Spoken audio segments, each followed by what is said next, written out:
Amidst the lockdown, as colleges and schools have gone online, I had an opportunity to address engineering students of two well-known institutions, the Narsi Monji College of Management Sciences and the Amrita Vishwavidya Peetham. I spoke to them about the environmental movements of India and also about contemporary environmental activists who have made a mark. So I thought, as Munch and Mull is a platform not just about food but also about the health of our environment, I thought I will share this session with you. This is a 1 hour session, and particularly if you have children in high school or college, you could share this video with them. This could inspire them. Namaskarams, I'm Sujata, an educator in biology and environmental science, a health and wellness consultant, and your host on Munch and Mull. Do click on the subscribe button and press the bell icon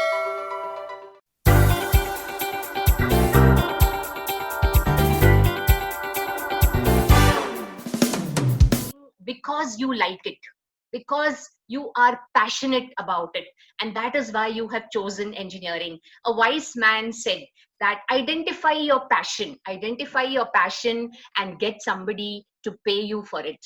And in that sense, my husband was very passionate about environmental science, and that's how I got introduced to it. And in this long journey of around 27 years of marriage, I've learned quite a bit, and I took up teaching as a profession, and I have enjoyed every bit of it. And in a personal lifestyle also, we have tried to lead a sustainable life. Like Arvind said, for many years we avoided having gadgets, and then one fine day what happened was my husband bought a computer, and that day I caught him. I really caught him. And I said that you speak about gadgets, not using gadgets, and I am going bonkers, boiling the milk 3 to 4 times a day to keep it, and especially summers and all, they get spoiled very fast. My idli batter, every third day I had to grind batter. Every evening I had to go to the market to buy vegetables. So I really caught him, and I said, you bought a computer for your comfort, so please buy me a refrigerator and I will use it judiciously. It is my responsibility that I will not give you stale food, but please get me one. And that's how our journey began. And as per the need, we tried and adapted ourselves. So the moral of this whole and one more personal experience I want to share. As Arvind mentioned, that we are part of Isha Foundation, and I have been as a full-time faculty, and now at times as a visiting faculty to the Isha Home School, which is situated in the Isha Yoga campus. I've been teaching biology and environmental science. So in 2006, I joined the school, and sometime in 2007, if you've heard Sadhguru Jaggi Vasudev, he had addressed the group of teachers and students. So I looked at him and I said, Sadhguru, I am an environmental education teacher, but I do go through guilt pangs. I go through guilt pangs because when I speak to children about using resources judiciously, about seeing if they really require an AC or not, I was a resident teacher there, and on vacations I used to go to Mumbai where my husband was posted. So, but Sadhguru, I take an AC coach to go to Mumbai, and I feel so guilty when I talk to students that we should not be using AC, and I take an AC train. He laughed his infectious laughter, and he said, Sujata, it is better you come comfortable in an AC coach and take the rest of the semester here in a very cheerful mode and get your students in a cheerful mode, rather than having a troublesome, painful journey and having the rest of the semester, having it in a very painful mode. So he said, you are a teacher. Yes, you make conscious choices, but as a teacher, it is our responsibility to open a wide area of possibilities to the students, and ultimately it is your choice. When I say it's your choice, my duty as a teacher is whatever I can, I will do to make my life sustainable. But as a teacher, I'm not saying as any teacher, it is the teacher's responsibility to open up open up what you say, a world of possibilities for you, but it is your choice that is going to make all the difference. So when Professor Mathur told me about to talk about a topic in environmental science, I was wondering what should I talk? What should I talk? It is such a huge, huge, huge subject. And for that matter, everything is related to environmental science. And I'm so happy that today engineering students, you all are engineering students, and this subject is actually a part of your syllabus. I'm absolutely thrilled at this possibility that Indian education system is changing, because every part of your life, every choice that you make, every decision that you make as engineers or just as human beings impacts your life and impacts the environment. So I'm so glad that this is part of your syllabus. So then I thought, what should I discuss? What should I discuss? Then I thought, let me give you a bird's eye view of environmental movements in India. I mean, these are really inspiring stories, and we need not, in a sense, be hardcore environmentalists, but in a small way, in our everyday life, we can make small changes so that we create a beautiful earth. What is there as resources in our earth, we need to actually conserve it. So our choices, right from simple choices, if you have to go to the nearest grocery store, whether it is walkable, or whether you take your two-wheeler, or whether you take your four-wheeler, is your choice, but that choice can make all the difference. You can contribute by, it's like small drops from an ocean. So you might feel that मेरे करने से क्या होगा, मैं अकेले करने से होगा, सब कुछ होता है, एक अकेले आदमी ने revolution start किया है. And the best example is one of the greatest leaders that India has produced, that is Mahatma Gandhi. So everything starts with a single person, and every small thing matters. So do not underestimate your capability to actually turn your lives eco-friendly and the earth a better place. Every single thing counts. So Mahatma Gandhi said, the earth provides enough to satisfy every man's need, but not every man's greed. And with that thing, I would like to start this. So environmental movements in India, let's look at it more as an inspiration. Like what uh, you know what uh, what movements have taken place on this journey in the face of earth, and it is a great inspiration. So I start with the Chief Seattle's speech. Now, what does this Chief Seattle speech? If you are an environmental education student, then it is like, if you're an Indian, obviously you need to know about the Ramayana and Mahabharata, right? So if you are into the subject of environmental science, you should have heard the Chief Seattle speech. To give you a background of the Chief Seattle speech, today's North America, today's modern America stands on the blood of the Native American tribe. For you to know, today's North America stands on the blood of the Native American tribe. The land belonged to them. And this Chief Seattle speech is in the context of the governor of Washington. He wanted to buy acres and acres and acres of virgin forest land to develop North America for the white people. So he wanted the Native American tribes to sell their land. So he asked that we will give you a reserved portion for the Native American tribes, and we will give you a reserved portion. So you see the audacity of the American governor. It was their land, it was the Native American land, and he says, we will give you a piece of your land, we will reserve a land for you, but why don't you sell your land?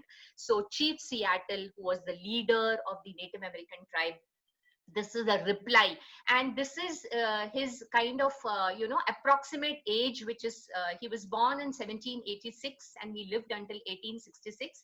These may not be the correct dates, but this is what it is thought of this date. So this speech by the Chief Seattle is in reply to the governor's request, or that he wanted to buy the land. So this is an epoch speech, and I thought that we should go through the speech. So this was probably given in 1854 to an audience including the first governor of Washington. And the United States government aggressively offered to buy 2 million acres of land occupied by the native people. So this was a bittersweet plea for respect of Native American rights and environmental values. So in response to the governor's request to buy, this is what Chief Seattle answered. How can you buy or sell the sky, the warmth of the land? The idea is strange to us. If we do not own the freshness of the air and sparkle of the water, how can you buy them? Every part of this earth is sacred to my people. Every shining pine needle, every sandy shore, every mist in the dark woods, every clearing, and every humming insect is holy in the memory and experience of my people. The sap which courses through the trees carries the memories of the red man. So when the great chief in Washington sends word that he wishes to buy our land, he asks much of us. This we know. All things are connected. Whatever befalls the earth befalls the sons of the earth. Man did not weave the web of life, he is merely a strand in it. Whatever he does to the web, he does to himself. But we will consider your offer to go to the reservation you have for my people. We will live apart and in peace. Word that he wishes to buy our land, he asks much of us. If we agree, it will be to secure the reservation you have promised. There perhaps we may live out our brief days as we wish. When the last red man has vanished from the earth and his memory is only the shadow of a cloud moving across the prairie, these shores and forests will still hold the spirits of my people. For they love this earth as the newborn loves its mother's heartbeat. So if we sell our land, love it as we have loved it. Care for it as we have cared for it. Hold in your mind the memory of the land as it is when you take it, and preserve it for the children, for your children. So this is such a touching, I mean, it absolutely moved me when I actually first came across this Chief Seattle's speech somewhere. What we are a part of this earth, it is our responsibility. We are part of the earth actually, and so it is our responsibility to actually tend the earth. As a mother tends to her child, we need to be responsible. And in this context, I just wanted to add, you are computer science engineers, and today it is absolutely a use and throw concept which has come in. A mobile phone doesn't last for more than 2-3 years. So as engineers, I would probably request you that when you are studying engineering, get out the creativity in you and see how you can design. I don't know anything about engineering, about software systems. You are the best in that. But it'll be so nice if you could design systems, software platforms, hardware platforms which can last for a few years, instead of just throwing this phone after 2-3 years it just stops working.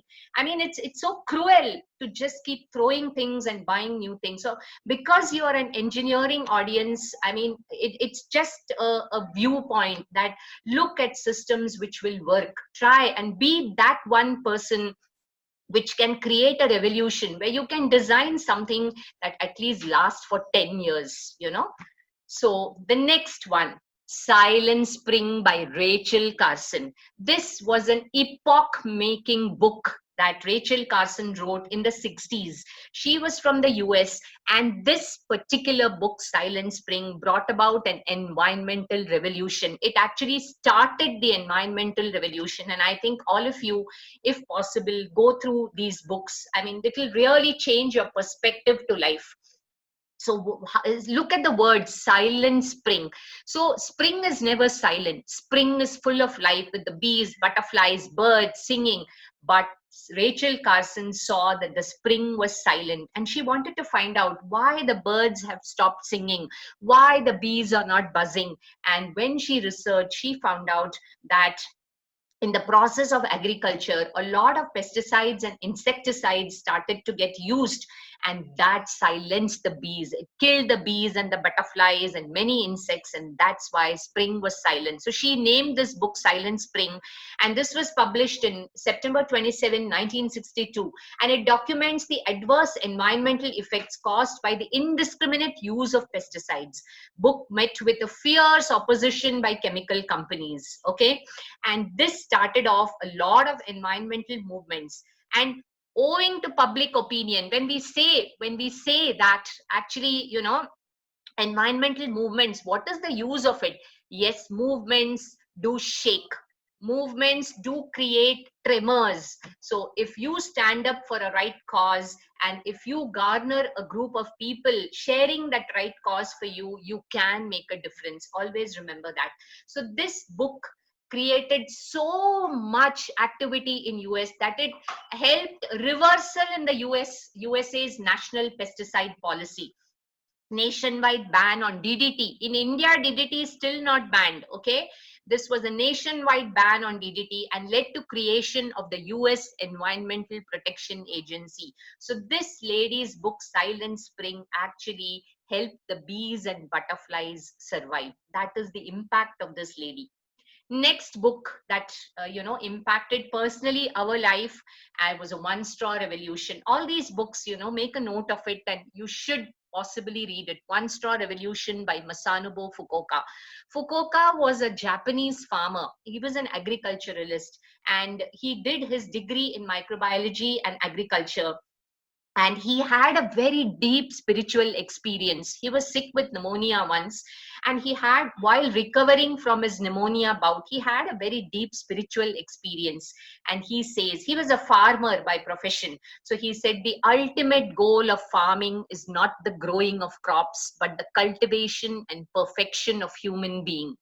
I mean, just look at it. Farming is not a goal by itself. Farming is not growing of crops, but the cultivation and perfection of a human being.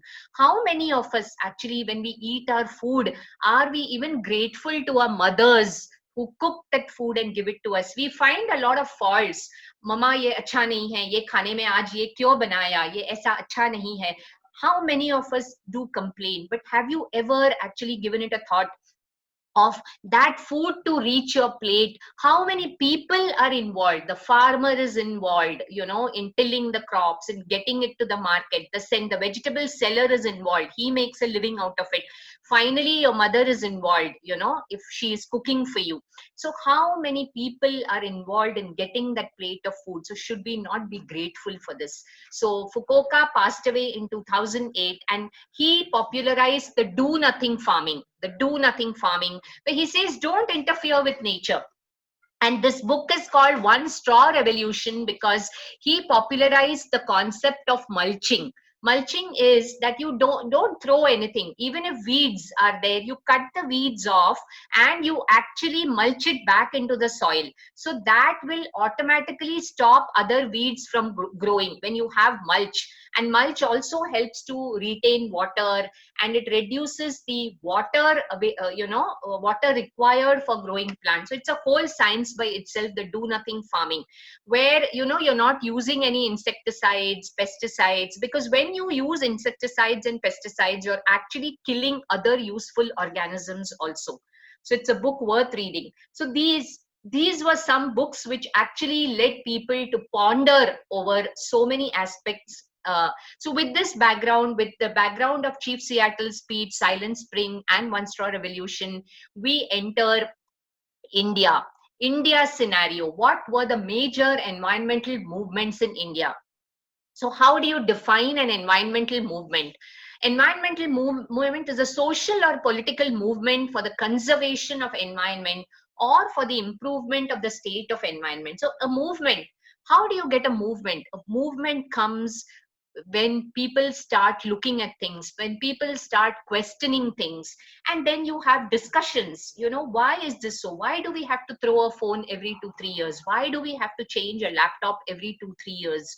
I mean, why do we have to actually buy food which is sprayed with pesticides? And if you just realize it, if you just look at your surroundings, every third, fourth person is down with diabetes, every third, fourth person is down with cancer, every third, fourth person is obese. I mean, what kind of a lifestyle we are leading? I mean, sedentary lifestyles, it's governed by gadgets. People are refusing to do physical work. And I hope in your lockdown, I mean, I'm taking the liberty, because you are half my age, you're less than half my age. I mean, my son is 24. So I'm taking the liberty that please contribute to household chores, because there is nothing demeaning in doing household chores. Help your moms, help, share the work. Sweeping, swabbing will keep you fit rather than going into a gym and working out, because these have been traditional jobs that you can do at home. So environmental movement starts from home. It's the charity begins at home. It starts from home. So when you identify that there needs to be a change, a group of people, when they come together, it becomes a movement. Okay. So one of the first movements in India was the Bishnoi movement. The Bishnoi is a religious sect found in the western Thar Desert and northern states of India. This Bishnoi community was founded by Guru Maharaj Jambaji in almost 1485 in Jodhpur in West Rajasthan. And it's a very, very, very soft community, an extremely non-violent community of nature worshippers. They worship nature. Many a times people say, we go to temples. We go to temples thinking gods are there. But actually, so many times I personally, there is so much beauty when you just go into a forest and sit by yourself. You go into a water stream, sit by the pond, God is there also. I mean, somewhere where you just close your eyes and you are with your individual nature. When you just close your eyes, there is an entity present in you which becomes extremely potent when you visit forests and green spaces. So they were nature worshippers. And basically what happened was, this Bishnoi movement was started by Sage Sombaji around 1700, and the king wanted to cut down trees to build a new palace. Amrita Devi, now here ladies started coming into the picture, because if you realize, in rural area also, ladies bear the brunt of so many of the household chores. They go to collect firewood. They have to walk kilometers into the forest to get firewood. And especially, they don't cut trees to get their firewood. They actually pick up whatever shrubs or any weed shrubs are there. They collect firewood. They go to the nearest river or nearest pond and carry pots of water. And that's why women play a very, very important role in environmental conservation. They know, and by nature they are nurturers. So Amrita Devi carried it forward, and around 363 villagers were killed by the king's soldiers, because he wanted a new palace. He wanted to cut down trees. And here it started, where women started hugging the trees, because the tree was an integral part of their life. So that's how Bishnoi movement was started. It was followed by the Chipko movement. The word Chipko in Hindi, chipakna, chipakna is to stick. So people hugged trees, and this was launched from Gopeshwar in the Chamoli district of Uttarakhand in almost 1973 to prevent illegal cutting of trees in the Himalayan region by contractors. So timber was in high demand. So people wanted timber for constructing houses, furniture, wooden, so many different industries needed wood. So timber was in great demand. So they wanted to actually cut down forest, pristine forest, to actually plant timber. And this was, when people started hugging trees, it was called the Chipko movement. Sundarlal Bahuguna and Chandi Prasad Bhatt were the leaders of this movement. Most notable characteristics were the involvement of women. As I said, women started coming into the picture. So with the Chipko movement, Gaura Devi, Bachni Devi, all these ladies came into the picture, and they prevented the timber felling. Next very, very important movement that happened in India is the Silent Valley movement. Silent Valley is an evergreen, tropical kind of forest from the Western Ghats in Kerala. So Silent Valley National Park. And in the late 60s, there was a dam proposed, and there was this huge river called Kuntipura. Kuntipura river was there, and a dam was proposed to to be built on the Kuntipura river. And this dam would have submerged, thousands and thousands of acres of pristine forest of the Silent Valley. So this is an evergreen tropical forest in the Palakkad district of Kerala. And a hydroelectric dam was planned which threatened to submerge most of this moist evergreen tropical rainforest. Sorry, the spelling of tropical is wrong. So important role players. So who actually started this movement? The Kerala Shastra Sahitya Parishad, an NGO which was working in that place. And there was a poet activist, a Kerala poet activist called Sugata Kumari, who played a very, very important role. And owing to public pressure, because of these movements, owing to public pressure, the late Prime Minister, Mrs. Indira Gandhi, suspended the project. And what happened was, if you see, Silent Valley and the Western Ghats are endemic to a certain species of macaw, a monkey called the lion-tailed macaw. And these are endemic species. Endemic species means they are found nowhere else in the world.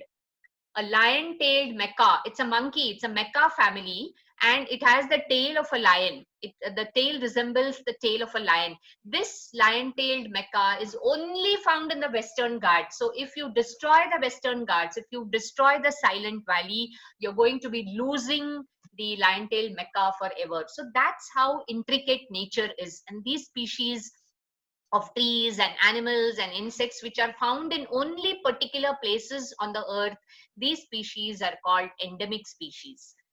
Then came the Jungle Bachao Andolan. If you actually see India as such, predominantly India is an agricultural country with lot of virgin forests, okay? And there are so many different forest tribes living in, we won't even know all the tribal communities. And these tribal, like as part of our naval postings, we were posted in Andaman and Nicobar Islands way back in the 1993, 94.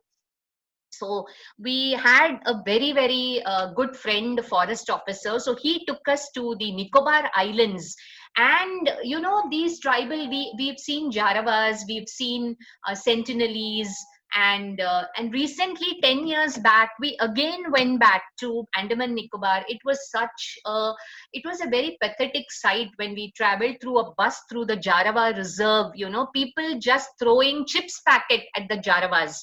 Jarawas don't need your chips. They don't need your biscuits. They don't need any refined products. They are healthy. They are handsome. They're so dark with spears, and they're so robust. When you look at them, they look so healthy. And now those children were used to buses flying. A road destroys forest. You build a road and it just destroys the forest.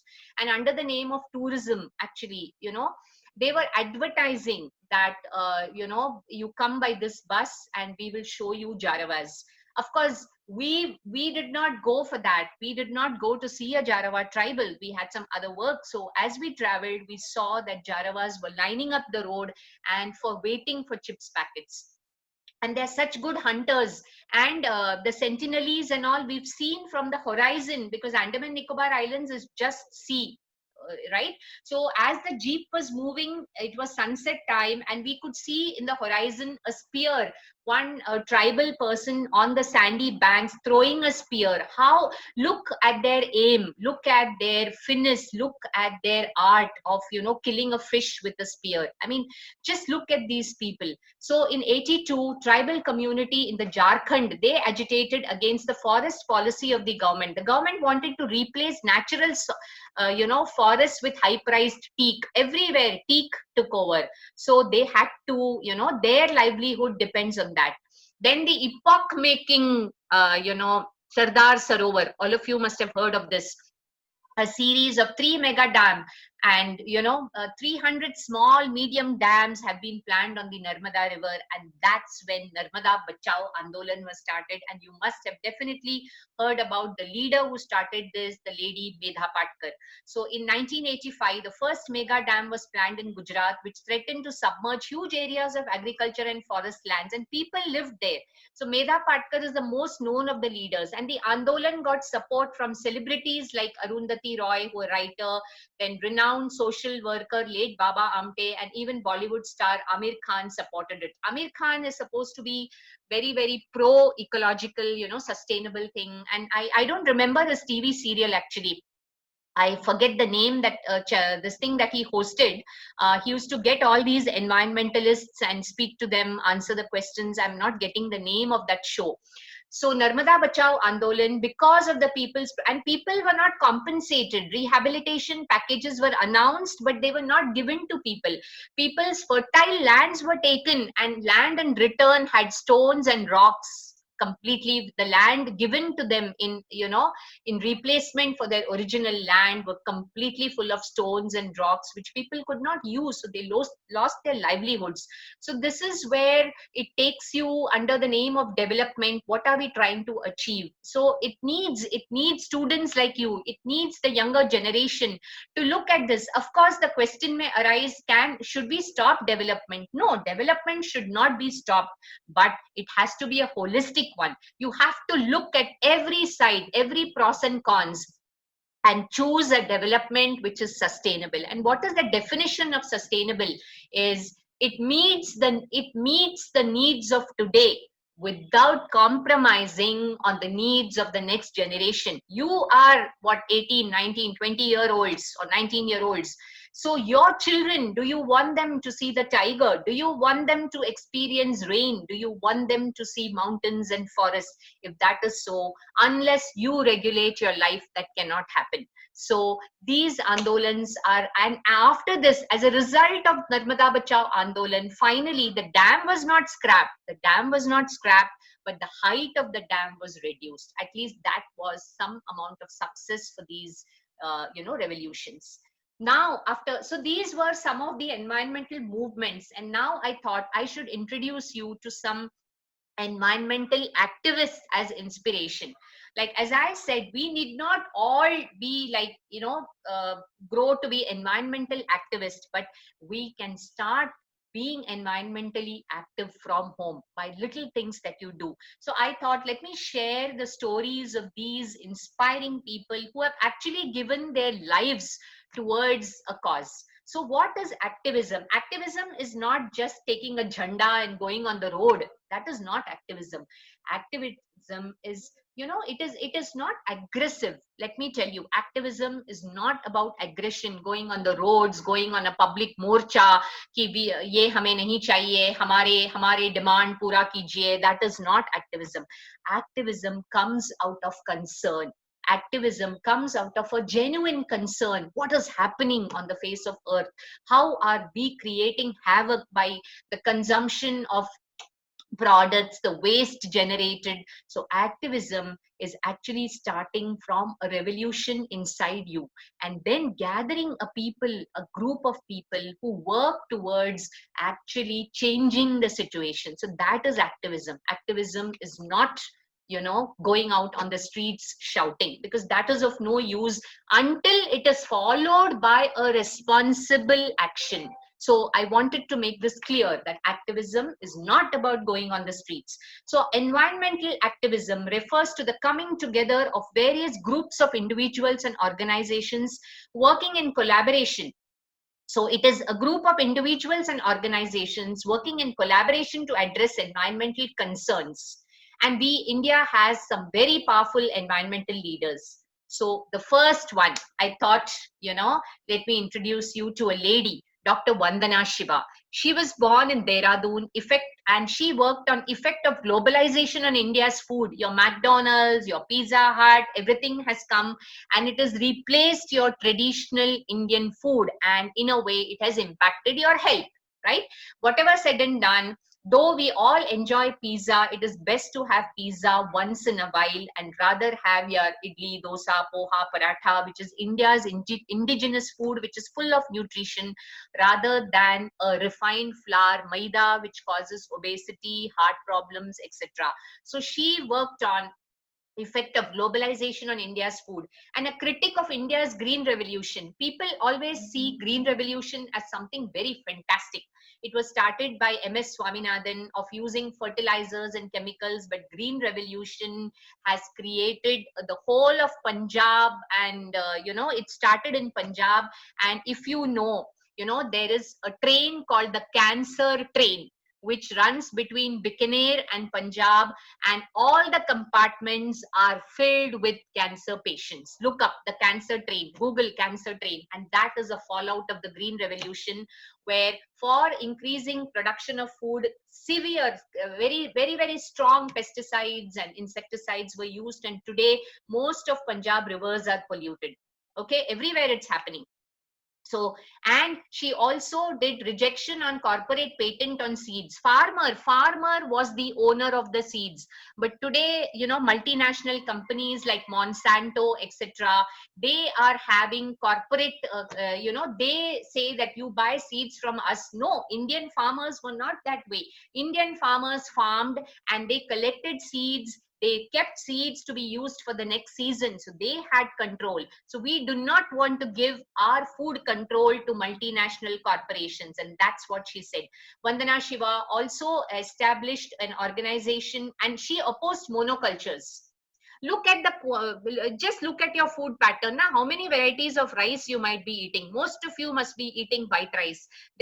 White rice is stripped, the bran is removed, and there are so many varieties of rice, so many indigenous. There are medicinal rice. Every variety of rice has a medicinal property. Like I am associated, me and husband are associated with an organic food venture called Biobasics. They have more than 50 varieties of rice, so what we do is every month we buy at least about 7 to 8 varieties of rice, and every day we cook one variety of rice. Because, and also that is brown rice, we've stopped using white rice. So monoculture, when you cut forest, the forest is a diverse culture, and when you plant teak, you are doing monoculture, and monoculture destroys ecosystems. So she founded Navadanya. Nava is 9, Danya is seeds. So the name suggests that she founded this organization for conservation of India's indigenous seed varieties. And she's a very strong proponent of ecofeminism, because women by nature are nurturers. So she says that environmental conservation, a woman can do better. You can even Google Wangari Maathai. Wangari Maathai is no more. She was an African lady who played a huge important role in the conservation efforts. Dr. Wangari Maathai, you can Google her. She's another very strong lady.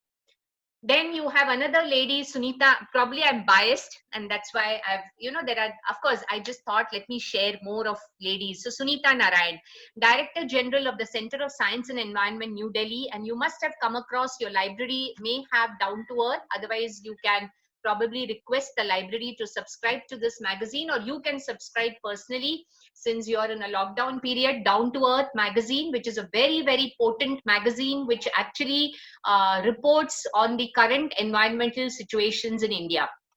So Sunita Narayan was awarded the Padma Shri. She worked in rainwater harvesting, chaired the action plan for creating a tiger task force, and advocated coexistence with locals in conservation programs. Very important that locals are actually, they play a role in conservation efforts, because if you actually omit the locals, if you see locals as foreigners, then they will only oppose any system imposed on them. But if you take them as partners, then they are more amicable to actually cooperating. So it's very important to involve locals in decision making.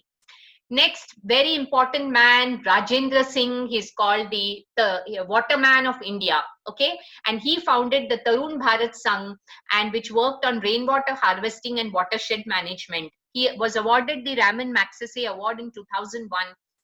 And he popularized the construction of johad, or small check dams, to harvest rainwater. What is a check dam? Actually, when a stream is flowing, you create small barricades, you create small walls, and those walls are called johad. So what happens is, when the water flows, when they come across these small check dams, the percolation of water increases. So that means the retention time of water is increased, and the water gets into the groundwater. So this is a perfect method of recharging groundwater. And he turned, Rajasthan is a very arid area, and because of his efforts, he turned many semi-arid areas into green areas.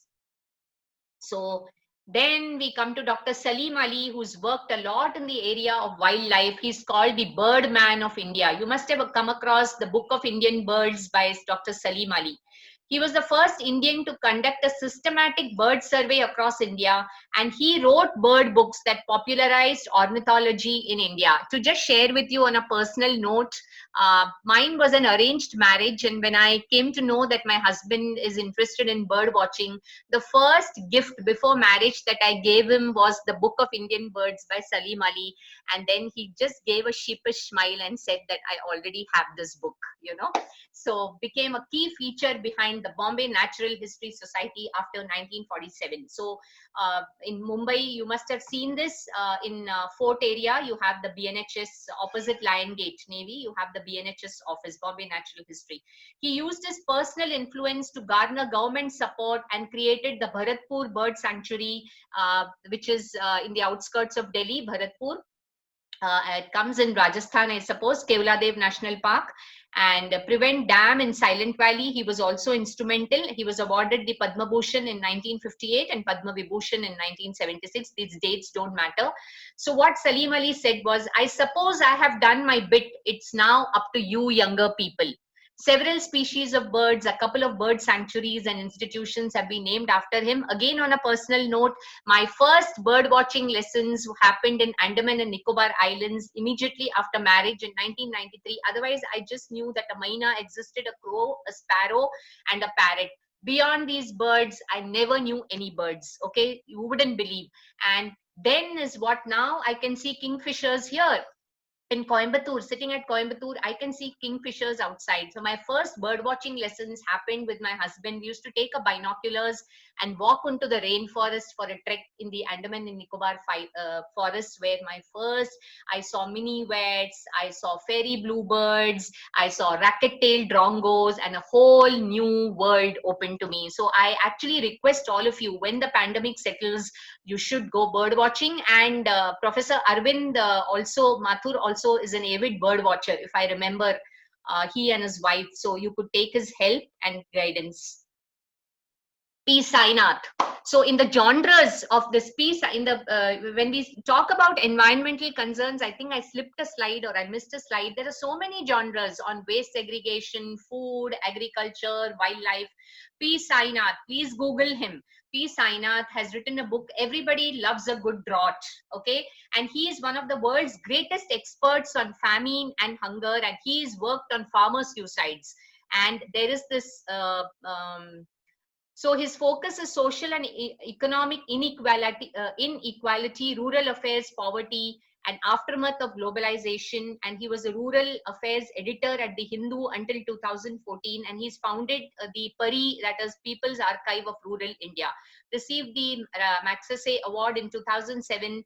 And Sainath's reporting on farmer suicides and Indian agrarian crisis was concisely captured in the documentary Nero's Guests. I think this is available on YouTube, I suppose, Nero's Guests. And you should watch this. Students, you should watch Nero's Guests. This story is a comparison. Let me just give you briefly a story of who is Nero. Nero was the Roman emperor, okay? And he, every month or week, I suppose a month, let's take, he used to frequently host parties. This ancient Roman emperor used to host parties. And you know what was the illumination in the garden for the parties? He used to burn prisoners. He used to burn the bodies of slaves for the illumination. It was such a cruel thing. And so Sainath has named his film Nero's Guests. So that means the guests of Nero were also responsible for what Nero did, because they were spectators. They enjoyed the food provided to them in that illuminated garden. And they participated in the cruelty when Nero burnt slaves and prisoners to give it. I don't know how true this is, but it is documented as a Roman Empire. And that is why he named his book, he named this documentary as Nero's Guests, because if we are eating food grown by the farmer, then we also need to be responsible for the farmer's life. all of us want cheap food. So he has told, there is a whole new, we can go in for hours and hours on this farmer suicides and the state of India's farmers today, but let's not get into it. But I will request Professor Arvind to, probably screen Nero's Guest for you, or you can, since you all are at home, you can find it on YouTube. It's a very disturbing movie, right? It's a very disturbing movie, but I'm sure some of you will have tears in your eyes when you see this movie, and you will start respecting our farmers. Jadav Payang. Jadav Payang is called the forest man of India. Look at this puny man. This man who planted for 30 continuous years, he created a man-made forest of 1,300 acres called the Molai Forest along the banks of the Brahmaputra River in Assam. So Jadav Payang, his life is depicted in the 2012 documentary Te Molai Forest. What did he get? What? He did not do it for himself. It was not even his land. It was government land, social forestry land. 30 years, what did the man think when he actually continuous 30 years he's been planting? Did he think of himself? So these are inspiring people, Finally, we come to Maneka Gandhi, which is a very strong animal rights activist and a politician. She founded People for Animals in 1992 for animal rights welfare. And so that we come to the end of this presentation, and I would like to also tell you that I host a channel called Munch and Mull, a YouTube channel. It is hosted by me.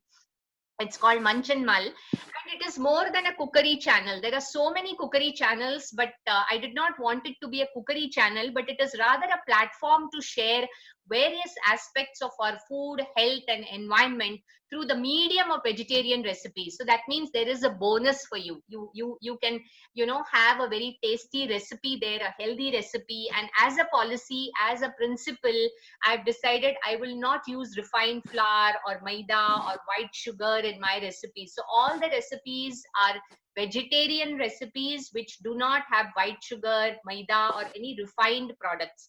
And it is a platform more on awareness on our health, food, and environment. So do go to Munch and Mull on YouTube, and if you like them, do share, do subscribe, and make your life a richer life in terms of everything. Let your life be full success, happiness, cheer, good food, and may you be instruments to create change in your life, and may you contribute towards a greener earth, may you contribute towards other people's life. And that is what a human being is for, to make a difference to your own life and to make a difference to other people's life. So wishing you all the best.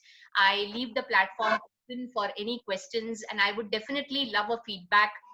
If you can unmute yourselves and give me a feedback as to, did you enjoy this session, or was it boring? Because it will help me actually grow. Thank you, Arvind, for giving me this opportunity to address this August gathering of students. And I hope they get inspired and they make a difference to their lives and to others. Thank you, Sujata Akka, for a very nice talk. And and we will definitely take a suggestion. I will planning to call, have a bird watching session after this lockdown, and definitely we'll have a guest lecture by a bird watcher as well on the birds of the Western Ghats, maybe next weekend. And we'll also definitely, I was not aware of this movie, Nero's Guest, so we'll try and screen it during one of the classes. So one of the students had a question about, if we don't use pesticides, then how do we manage farming? Okay. The answer is, you can actually start it in your own balcony to see the result. Pesticides are not required for actually growing food, because like Fukuoka said, do nothing farming. Nature has its own. See, when people started eating food at that point of time, one never used pesticides. So we are looking at a holistic way. We are not trying to kill the pests, but we are only trying to manage the pests. So basically pests, even a cockroach for that matter, of course, in your house, if you see, if your kitchen is very clean and all, you will find the population of cockroach very less. But if you leave food outside in your kitchen and a very unclean house, rats, where do rats come? Where do cockroaches come? When the surroundings are unclean. And in that sense, they are cleaners. They are cleaners. Why do they even come? Because they find food. So pesticides as such are not required, because pests have their natural predators. In nature, there's a concept of natural predators. So there will be birds, there will be other big insects which will eat the small insects, but we are not allowing nature to take. So when we use pesticides, what happens is, apart from the pest, the useful insects also get killed. So if we just allow nature to work, if we just allow it, things will take care of itself. And if at all you have to use pesticides, then you use natural pesticides. There are so many natural pesticides. So this is not a debate about not using pesticides, but the debate is more of controlling the pest population, and how we can control the pest population in a more humane way. In a more humane way, where we definitely use pesticides, but let them be natural. So there are various options. Neem oil is sprayed, tobacco smoke, tobacco is burnt, and that burnt, many farmers, they burn tobacco in that earthen pot, and they keep that earthen pot in the farm at various locations. So these tobacco smoke actually, it helps the pests to fly away, and they introduce natural predators. So snakes in the farm are very common, because the snake eat the rats, because the rats will actually hamper the grain production. So this is natural way. Tobacco, neem oil, marigold extract, eucalyptus oil, these are all natural pest repellents. And there are traditional preparations. There are traditional in natural farming, organic farmers, if you meet, there are traditional preparations which use cow dung, buttermilk. They make concoctions which are natural pest repellents. So there are a lot of alternatives to chemical pests. And it is best that you go in for organic food, though it is costly today. Though people say organic food is costly, it is better to invest that rather than investing in your cancer treatment tomorrow. That's the answer that I would So like. that was my actually going to be my next question, because I was thinking that organic food has got an image that it is only for rich people, and it's not for the ordinary people, because it is priced much higher than Okay. the normal Okay. food. So I have an answer for that. It is priced because there is no demand for it. Right? Because there is no demand for it, because the market is flooded with chemical, this thing people buy. But if people create a demand, and the most important thing is subsidies are given for fertilizers. So at the government level, we should stop giving subsidies to pesticides and insecticides, because it's more or less, it's available dirt cheap. For a farmer to buy urea or a farmer to buy pesticides, it's dirt cheap. So if you stop the subsidies, then the farmer will not be able to afford buying insecticides. There's a classic example of Cuba. Cuba is a country which has gone entirely organic. Okay, check out on Google Cuba's organic revolution. And when USSR was the one who was giving chemical pesticides and insecticides, which was supplying to Cuba. And many years back, when USSR split up, all the support for Cuba stopped. And Cuba had nothing to do. It couldn't get pesticides. It couldn't. All its supplies got stopped, and by force they had to turn organic, because their supply of insecticides stopped. So these policies have to be actually seen at the government level, where you reduce your subsidies of pesticides and insecticides, and create a demand, create awareness programs. People have to start it at home, because yes, today it is costly, because there are a small group of farmers producing organic food, because there is no market. People want food cheap. People are not willing to pay, because they take food for granted. They're not willing to pay the farmer for his sweat. And so it's okay to pay slightly more for the food, because it is in your interest. Organic food serves three main purposes. It stops polluting the environment, it creates well-being for you, okay, and it creates well-being for the farmer when he's actually given money for his toil. The farmer goes hungry. Many farmers, you watch Nero's guests, it's eye opening. And that time we are all privileged to be drawing fat salaries from corporations, and we are really privileged, I would say. So a part of it, if we can give it towards actually spending for your own food, even if you give that extra 2 rupees or 10 rupees or 20 rupees, doesn't matter, you can earn enough, I would say. Okay, so one more question on dairy farming. Do you feel then there's a movement about for vegan and Yes. And Yes. milk is also, we should be having organic milk, and there's some. Yes, because the way the dairy farming is done is very, very pathetic today, what I hear. And especially what happens is a lot of hormones are injected into cattle for, increasing their production. So that is what a lot of injections, antibiotic injections are injected into cattle. Hormone injections are being given so that they produce more milk. And that sort of commercial dairy farming is harmful. So if the farming can be done in a more humane way, where we saw, I don't know, children can see there's one documentary. I forget the name. I'll send it to you. It tells about even this poultry eggs. They say open, what they call it, open farming eggs, or open country eggs, something. Actually, where it is very pathetic to see how they actually name that. They have created just a big enclosure. They don't let the hens come out of it.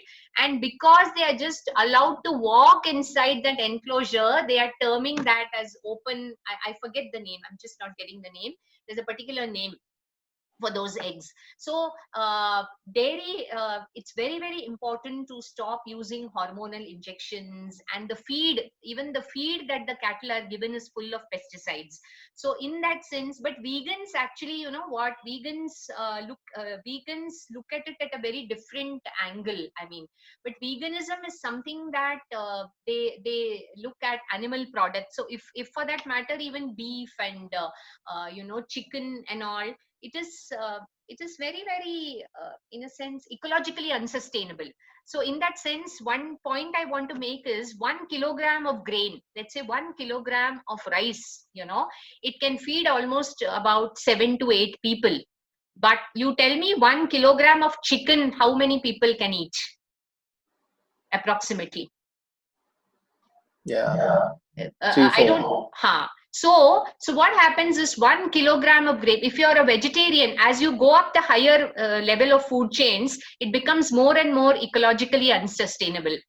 So it is ecologically sustainable to be a vegetarian, because to produce that 1 kilogram of chicken, you need 10 kilograms of grain. Right. So 10 kilograms of grain actually feeds about more than 50 people, whereas 10 kilograms of grain is only producing 1 kilogram of chicken.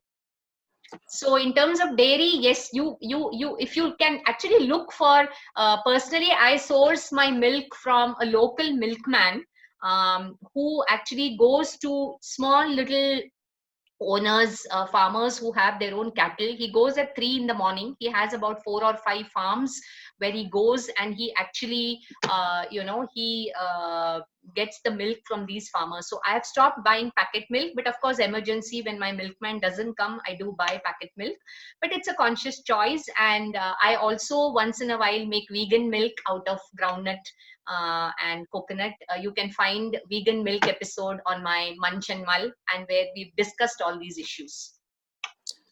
Okay, any questions, students?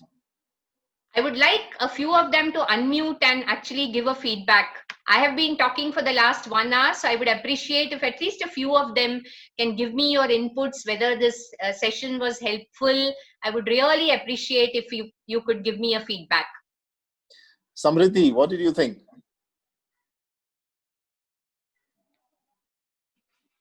It's my request that few of you please unmute and speak to me.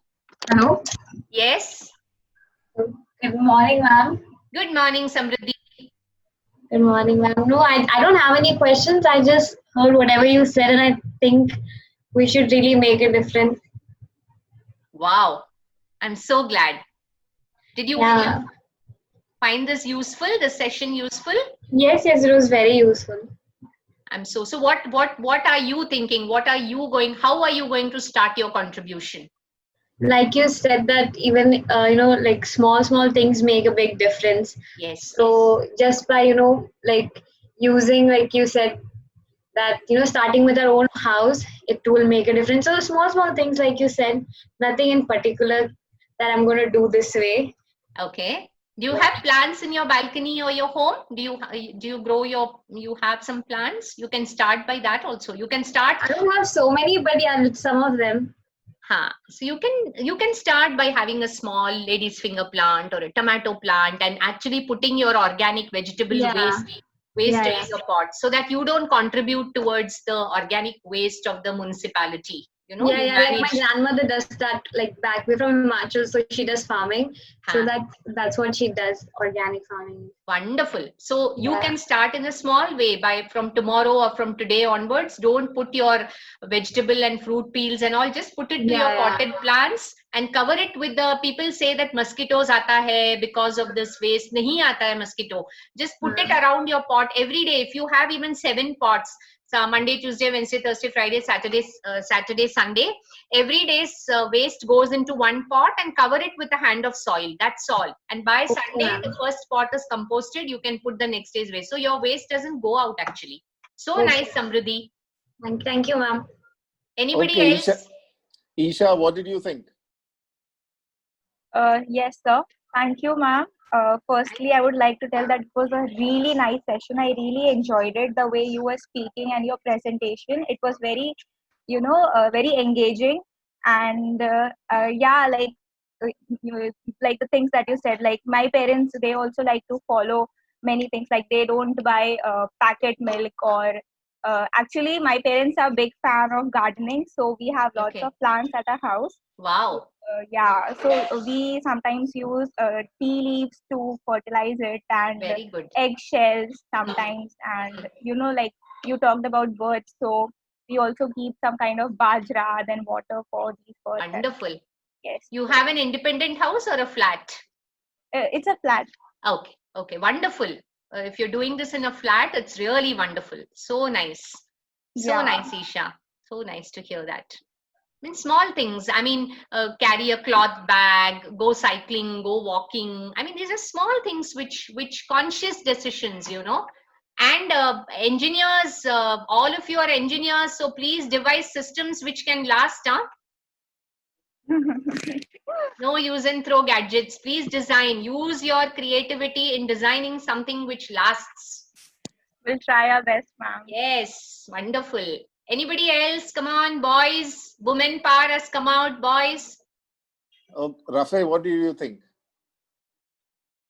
So I would like to say the session was really, really helpful, and I can relate it with my life, as we have a farmhouse and we mostly eat organic vegetables which are grown there. Wow. Also, we have 2-3 kettles like buffaloes, and we mostly drink the milk that we get from there. We rarely buy packaged milk. Wow. And where is your farm in Mumbai? In Karjat. Acha. Near the valleys of Matheran. अरे वाह, wonderful. तो कैसे मुंबई कैसे पहुंचता है वो दूध? Daily पहुंच जाता है वहां से? हाँ, मेरे डैड वीकली कभी जाते हैं और काफी सारा मिल्क ले आते हैं वहां से. अरे वाह, wonderful. Your name is Rafiq, huh? Rafe. Yeah. So wonderful, so nice. So okay, ma'am, we'd like to continue this session, but actually we're running out of time. We have another class at 11:30. Okay. So I'll just request all of you to please unmute your mics and please give the speaker a big hand. Thank you so much. I really enjoyed the session. Thank you.